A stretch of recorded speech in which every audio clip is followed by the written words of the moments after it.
이 영상은 클로바 더빙으로 제작되었습니다.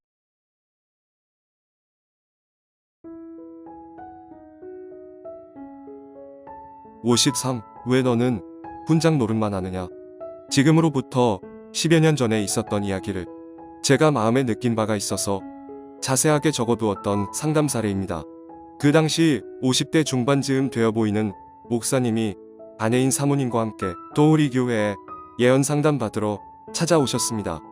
목사님의 기도 제목은 교회 문제입니다. 개척교회이시고 20여 년 목회하셨는데 교인이 10명이 안 되시는 상황이고 상가교회이고 월세교회이고 교인이 너무 적고 부흥이 안 돼서 많이 힘드셨던 것 같습니다. 목사님 내외는 왜 부흥이 안 되는지 무엇이 문제인지 정확한 하나님의 뜻을 분별하기를 원하셨습니다. 이순자 원장님이 먼저 상담실에 앉아 계셨고 두 분께서 들어와 자리에 앉으셨습니다. 제가 뭘 해야 하나님이 저의 교회에 부흥을 주실까요? 혹여 제가 하나님께 잘못한 것은 없는지, 무엇을 잘해야 하나님이 부흥을 주실지, 주신다면 성도들을 언제 보내주실지 등을 물으셨습니다. 20여 년 세월 개척 목회, 얼마나 마음이 상하고 지치는 일들이 많았겠습니까?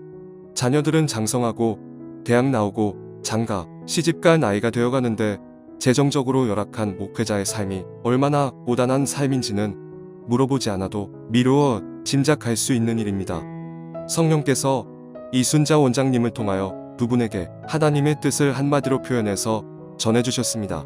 왜 너는 훈장 노릇만 하느냐? 훈장 노릇 언제까지 할래라는 답변이었습니다. 옆에서 그 이야기를 듣던 사모님이 남편 목사님의 옆구리를 팍 찌르며 서로 눈을 마주치며 놀래는 것입니다.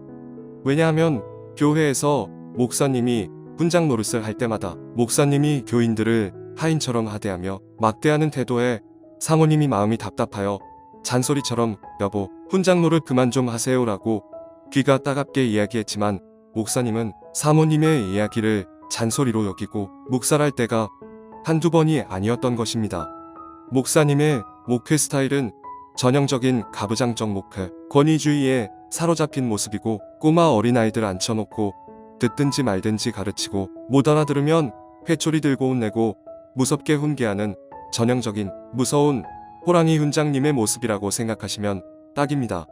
길게 늘어진 재미없는 설교를 하시는데 교인이 졸거나 하면 강단을 탁탁 두드리며 그 자리에서 면박을 주시는 그런 스타일이셨던 것입니다.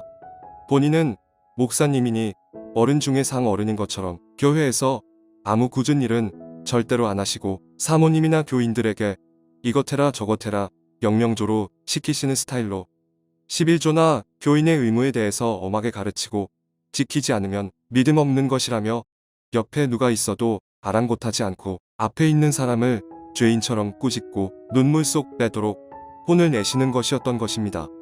말씀 선포하는 강단이라는 높은 자리에 앉아 누가 줬는지 단청 부리는지 감시하며 담뱃대로 방바닥을 땅땅 두들기며 떠들지 말라며 왜 숙제 안 해왔느냐며 무섭게 혼내는 바로 그런 훈장님 스타일이셨던 것입니다.